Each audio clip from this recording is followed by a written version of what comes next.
massive photo of my face. Anyway, good advertising. We parked this right in the middle of the M1, and I was like, guys, we can't park there. That's illegal. And my face is all over the caravan. Before we start this episode of Sports Legends with Bevo, a shout out to two of our sponsors, Ryan Bridges from Elders Goolwa and also Steve Chapman from Victor Harbour Motor Co. Make sure you see both those guys if you're looking to buy a car or buy a house or sell a car or sell a house. You'll see their details up on the screen now. Obviously, two local legends, so make sure you get behind them and really appreciate their support. Well, I've chatted to some pretty amazing people during Legends Bevo's journey since beginning in April 2018, but this one I think takes the absolute cake. Brooke McIntosh, she is one heck of a story. She's running the whole way around Australia and trying to break a world record in that being the fastest female to do it around Australia in over, I think, just over 14,000 Ks in 180 days, and we're trying to raise $1.4 million as well for mental health. We'll get to the mental health organisation in a moment. But Brooke, did I get all those stats correctly? And welcome to Sports Legends with Bevo. Yeah, that's pretty much good. Yeah. And I'll take the whole cake. Yeah, beautiful. And I believe at the moment you look like you've been somewhere for fun once a wife at the moment. 300 kilometres north of Brisbane, you were saying, is that right? Yeah, I'm hopeless at pronouncing town names. Yeah, it's about 300 k's north of Brisbane. Incredible. Most importantly, how the heck are you going? You know, you have your good days, you have your bad, or you have your down days, but every day's a great day out here, and my body's holding up relatively good. Knees starting to be a little bit of a niggle at the moment, but it's just listen to my body and just put one foot in front of the other and keep soldiering on is what I keep doing out here. Tell us about some of the highs and the lows of the run so far, and because, how far have you ran so far? A week ago, I clocked up 6,700 kilometres, so I'm pretty sure I'm just over 7,000 now. That's phenomenal. So, which is very exciting. Yeah, it's a massive distance, but it's very exciting because I'm very close to being halfway. But yeah, I've been out here for about three months, just over 3 months now, but the highlights, there's so many. It's been incredible the way that I've been traveling around Australia. Yeah. And anyone who wants to travel around Australia, I highly recommend doing it on foot. You see so much more. What about the weather conditions? Because we've had some topsy-turvy conditions all around Australia, like, South Australia and Victoria is going through a drought, and then New South Wales is going through floods, as well as Queensland. You know, we've recently had a fair bit of rain here in Adelaide again. So, yeah, it's been all over the shop. How's that been going for you? Yeah, it's been a real big eye opener, to be honest. Like leaving Western Australia, seeing how green it was, and actually like really nice weather. I was running like 38 degrees, like 40 degrees on the first lot of days. I was like, this is really hot. But then to hit the bottom and then come across the Nullarbor with like the Great Australia Bight, the winds, and the dryness of it, and coming into South Australia. When I got into South Australia, the droughts really hit me. Like it was actually devastating seeing how dry the lands are down there. That I was just having all these conversations with the farmers out there, and having conversations with the farmers really hit me. And it was just like, well, this drought is real that South Australia and Victoria are experiencing. And from the outside, because I didn't really know what the conditions were like until I seen it firsthand. But seeing it firsthand, I was just like, whoa, this is tragic. And then to come through New South Wales and experience the floods that they've just had come down on them, I was just like, this is, again, a whole nother flip side, but next level as well. So I've experienced all the weather conditions out here, and it's been a real big eye opener, especially to the farmers and the ones suffering through it, or like the challenging times that they're faced with it as well. I want to ask you about those challenging times, because has that sort of inspired you, I guess, communities getting around you and people running with you? I know you've had your brother, Camden McIntosh, AFL Premiership star with the Tigers. We'll get to him in a moment and his influence. But yeah, has that sort of inspired you by having different people from the communities so far coming out and talking to you and running with you, that sort of thing? Yeah, absolutely. Like at the start of this mission, it was all gung-ho. It was like running 80 kilometres a day, 180 days, going for the world record, fastest female, da-da-da-da. And by all means, it's still going to happen. Not in 180 days anymore, because the floods did delay us by 5 days. The community is what keeps me going, because if I was just chasing those statistics, I would just lose my why. And it's the conversations with our community members, the farmers, people coming out and running with me, hosting events. That is literally what keeps me going. Because if I was just chasing the numbers, I would have given up in Western Australia. Yeah. Yeah. Yeah, because I can imagine you'd be going through, like you mentioned before, you've got those leg injuries that you've been dealing with, but and I know you're having ice baths all the time. But yeah, tell us about how your body's holding up and the injuries that you've been sort of having along the way. And yeah, I'm presuming ice baths, a fair bit of physio. Explain in a bit more detail how that all works. The only real injury that I've had along the way is my right knee. So my right knee started playing up when I was in Adelaide, when I was coming into Adelaide. And it just started swelling. But what had happened is because I was running on the right side of the road for 45 plus days, like the terrain is actually on a slant. So my whole body started going off on the right side because it was like running on a slant a little bit. That kind of put my knee out, and then it just started swelling for a good 5 days, and I just kept running on it. And then on the fifth day, it was like, nah, you can't even bend it. You can't put no weight on it. And I was like, okay. So I listened to my body, then eased off a little bit, did all my recovery. So ice baths, I went and seen chiro, physio, got dry needling. But that's the kind of stuff that we don't actually have every single day. So I'm very grateful and blessed to have an ice bath on the back of the ute, which I ice bath at the end of every day. My joints love me for it. And I rely on my compression boots as well. And to be honest, like that's all the recovery I'm doing every single day. It's not until we come into a city where I'm like, oh, treat myself to a massage, treat myself to a chiro. And that happens maybe every 3 to 5-ish weeks.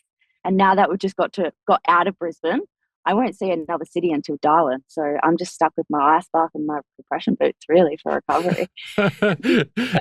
and just one more, obviously you've got the t-shirt and the hat there. Explain in a bit more detail the Just One More brand, I guess, or where that name comes from. Yeah, so Just One More, it's definitely evolved over the years.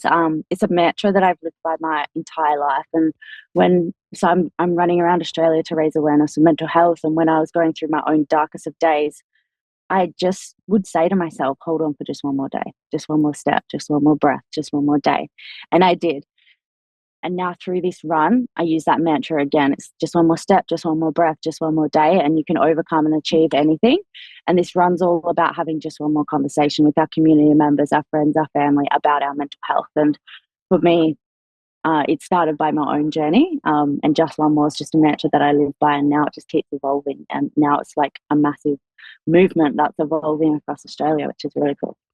Yeah, absolutely love that. And obviously your journey, as a lot of people go through challenges, and particularly like you mentioned before, farmers going through horrendous challenges at the moment with the drought and other people with the floods and what have you. But you came very close to dying in a car accident. Sorry to bring up the past, but at the same time, it's great in that now where you are in your life and how you've turned things around. But that was, I guess, the inspiration that got you into running, wasn't it? Where you had that accident and then you did the 1600 run around the Pilbara in 2023. And explain in a bit more detail how this all came about, and then in the lead up to now wanting to do this run as well, Brooke. Yeah, and that's exactly right. Like I was involved in August 2022. I was involved in a massive high-speed car accident, and I believe that car accident happened for the greater good.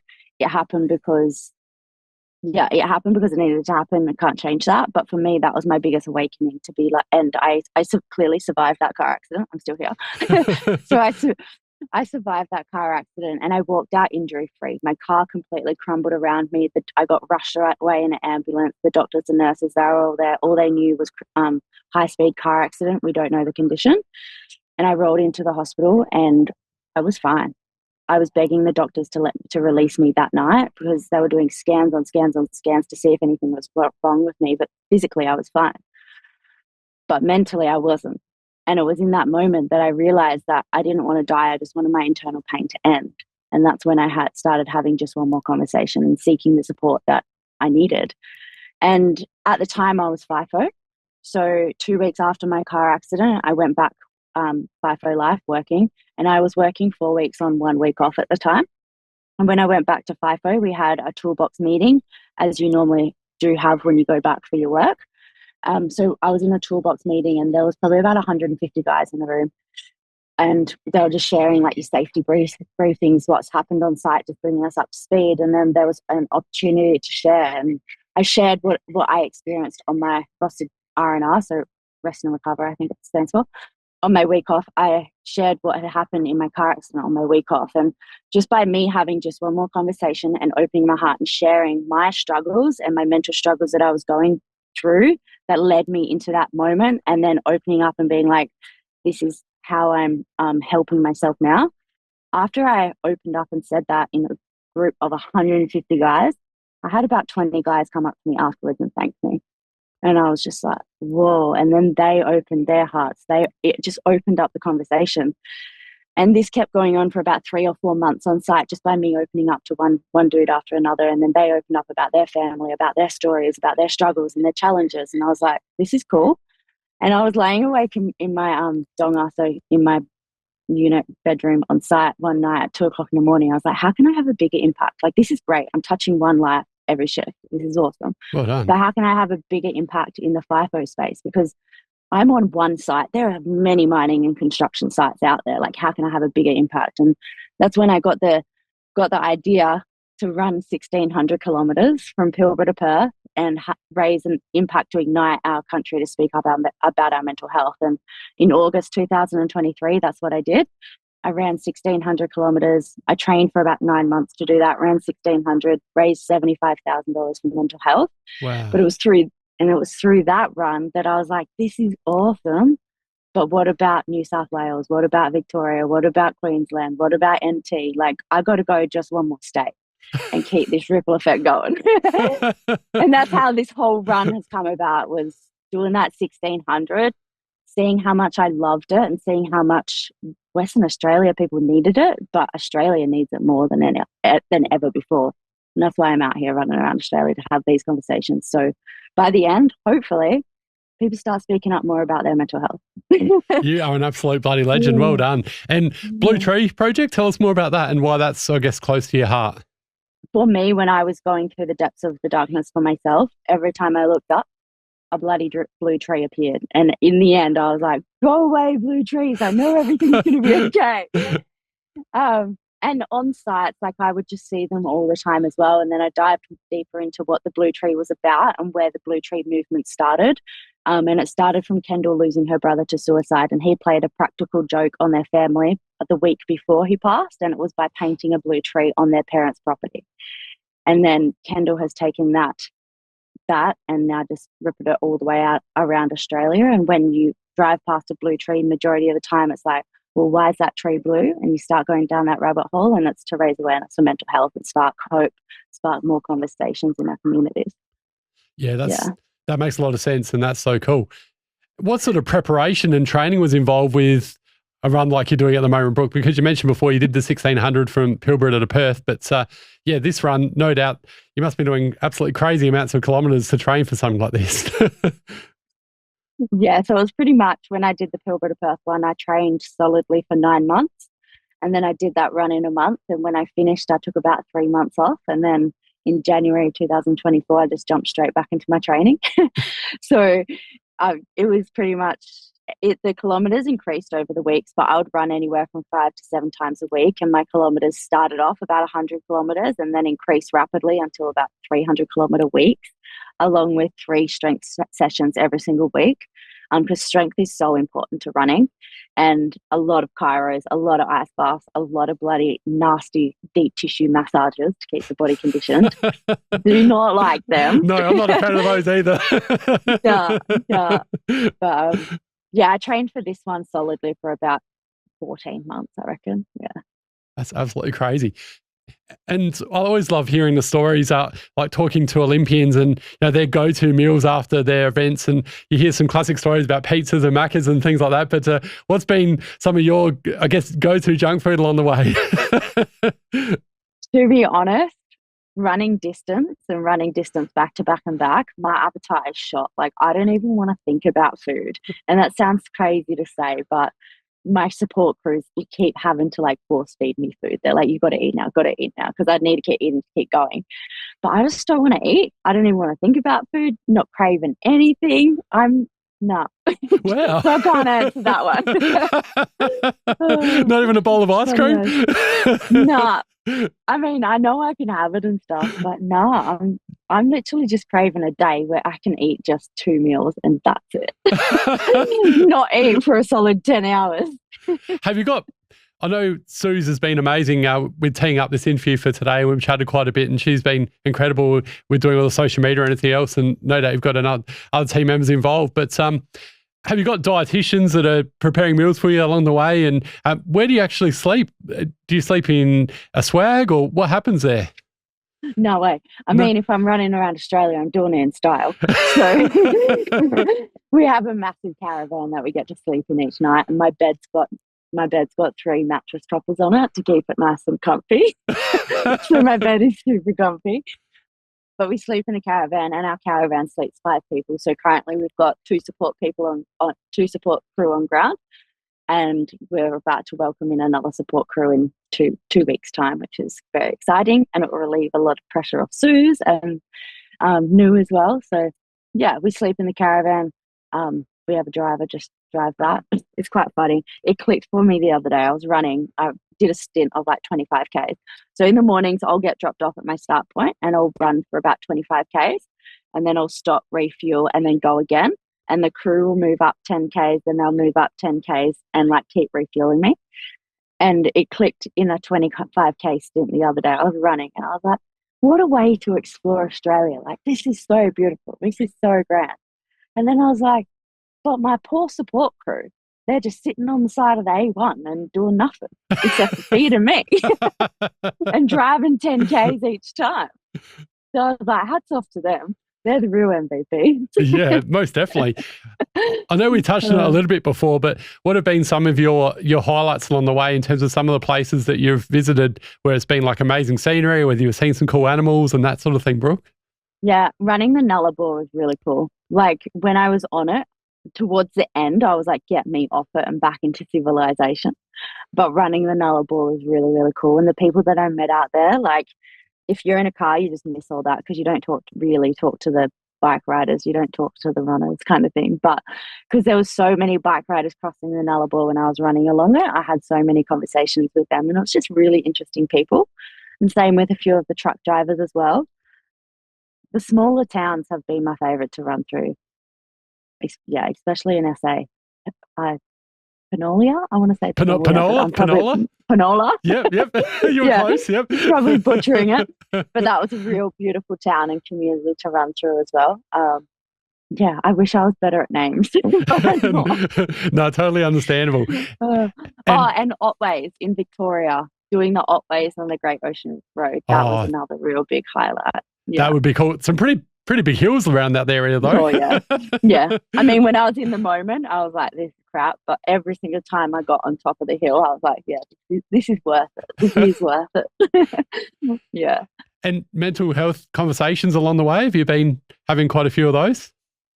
Yeah, 100%. So people, when they see me, they're like, well, why is she running? And then they're like, well, why are you running around Australia? And then that just triples into the mental health conversation. And that's kind of why I wanted to do something so big and drastically like this, because you see a woman running around Australia, that's not your everyday thing. And majority of the time, that's going to draw the eyes. And it's like, well, hang on a second, what's she doing? And then I'm like, come with me, let's talk about your mental health. How are you really today? And they're like, oh no, I shouldn't have stopped. So a really big moment that will just land and stick with me forever is it was a place called Iron Knob, again out in the middle of nowhere. I can't even remember what state it was in, but it was a place called Iron Knob. South Australia, I reckon. Yeah. Yeah, Rowan was with me, so I'm pretty sure it was still South Australia. But we stayed at Iron Knob, and we stayed at the caravan park there, and it was just nothing. Like, it's an old mining town with just nothing in it now. Like, couldn't even get a coffee in the morning or go to the servo. There was just nothing of that. It was just a caravan park, a free one as well. So we stayed there. The next morning we woke up. Rowan, who was my support crew at the time, he woke up and was just walking around the caravan and got chatting to a few guys. There was probably about four or five guys, middle 40s, early 50s. That's the age group that they were in.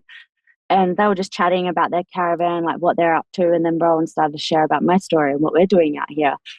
And it was really interesting because four out of the 5 guys were really intrigued and like listening into the story. Then there was this one guy who was holding back a bit. And every time the four guys was asking questions, the fifth guy was holding back and trying to divert the conversation into another conversation elsewhere. And then I come out, introduced myself, said hi and stuff. And I just noticed that.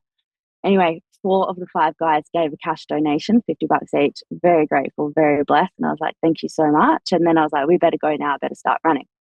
So I got out, started running.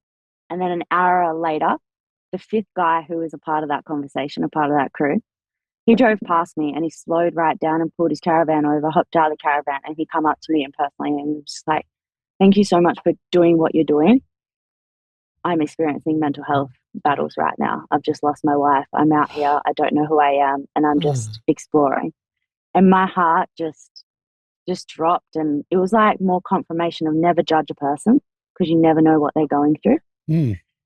But for him to have courage and then to come out and find me and say thank you and acknowledge this whole run and acknowledge his own challenges and speak up, that hit me so deep. I was like, thank you for doing that.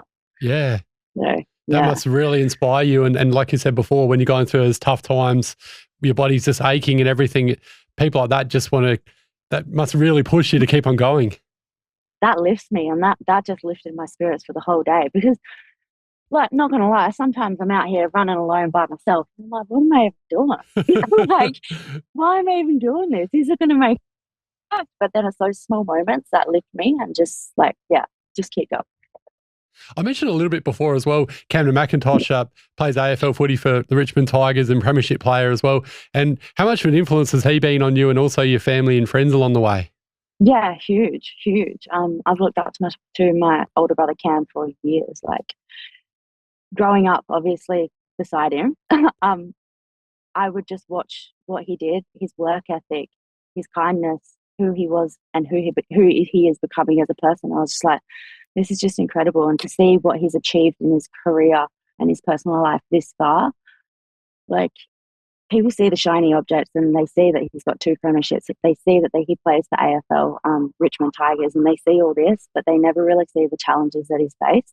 And I feel blessed and privileged to have seen the challenges that he's faced. And that's just resilience firsthand. Like if there's anyone I look up to, it's for resilience. It's my brother and it's my dad, for sure. Yeah, that's beautiful. Yeah, that's like making me a little bit emotional just saying that. Sorry. But, no, it truly is. And like my family's everything. They think I'm absolute batshit crazy out here, but they support us no matter what. They're like, and they always zoom in on like find my iPhone or our Garmin app, and they're like, where is she now? They're like, oh my God, she's done another state. Like, what the hell? So yeah, support from family and friends, and just getting the random messages from friends and them just checking in and giving us a call. It's it just means everything. And there was a day there where talk about how your mind has more power over you than your physical. There was a day there where I was committed to running 100 kilometers, and I was like, I'm going to run 100 kilometers today. Woke up in the morning knowing that, and then the day went on and I smashed out 70 Ks by 4 o'clock. And internally my mind starts going, you have a rest here. You can just chill, like just knock out another 10 Ks and you're done for the day. You can go to bed early. But I knew that I didn't want to do that, and I was not going to let my mind beat me. So I messaged my friends and my family. I was like, hey guys, can you just send me some words of encouragement? And automatically everyone was on their messages just being like, you got this, like just all these messages kept flowing through. And I was just like, yeah, cool. Smashed out another 30 odd Ks, and it was just the best feeling in the world. Even though they weren't physically with me, they're always with me. What advice do you have for people that are, like you mentioned, whether it be going through their first ever marathon or ultra running? There's so many different types of runs that people do these days that are just crazy, and they're going through the end of a race and they're in a lot of pain. I mean, I've experienced it myself. Did the Cedar Bay last year, which is only 12 Ks, which is embarrassing compared to what you're doing. But, I'd been sick all week and I was determined to do under an hour, and I kept on pushing even though I was in absolute agony. So what advice do you have for other people that are going through those challenges, generally at the end of a race? Never diminish what you've achieved either. Never put that down. It wasn't just 12 Ks. It's 12 Ks. It's exceptional. Thank you. My advice is always just push just one more. Even when you feel like you can't, just go just one more. And literally, like, people see me running 80 Ks a day out here. Do you know how many times I say to myself, just one more? I say myself, just one more, 800 times a day. I do that every 100 meters. I do that every kilometer. I break it down so much. I'm like, just one more, just one more. Love that. But also, like, push for just one more. And running has been seen as such it's isolating sport, or it's a solo person doing a run. And through this, what I know to be true is that while, yes, it can be a solo sport, this is also the biggest, the most kind-hearted, the most caring, the most compassionate sport ever. And I just say, if you're running solo, like, lean on people and ask for help, because the help is there. And if you want to go for a marathon, lean onto your family and invite them along for the ride. Lean onto your friends and invite them along for the ride. No, they can't run for you, but they can damn hell be there cheering you on, supporting you, giving you food, giving you pump ups, giving you hypes. Because that's what will get you through at the end of the day. And speaking of just one more, I've just got just one more question for you. Actually, two more questions. One more question is, what's your Legends of Bevo Spotify playlist song to rev you up each day, Brooke? That song is called "The Climb" by Miley Cyrus. Okay, random. I don't.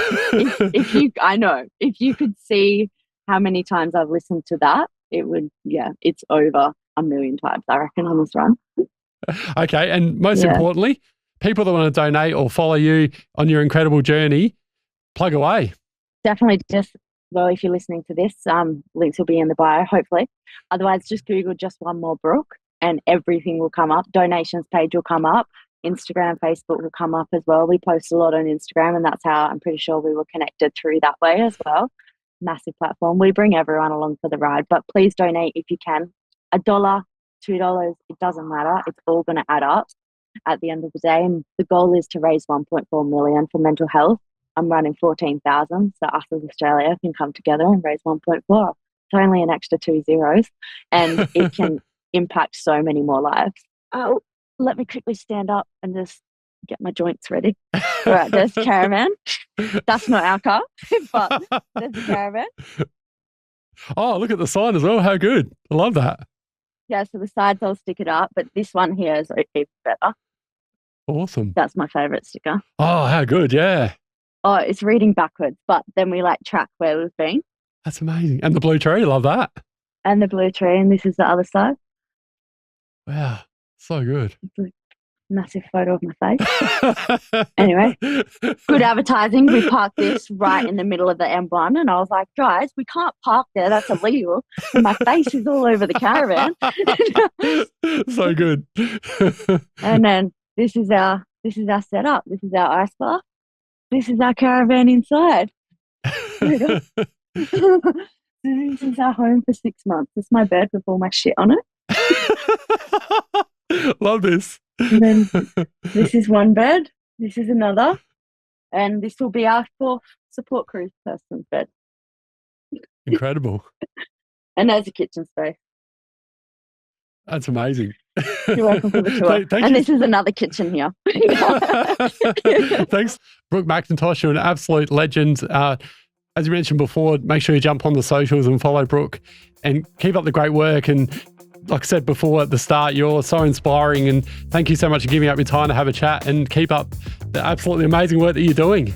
Thank you so much for having us on, Bev. It's been a pleasure to chat, and so glad that we finally got to do it. I know, same. It's been amazing. Thank you. Yeah.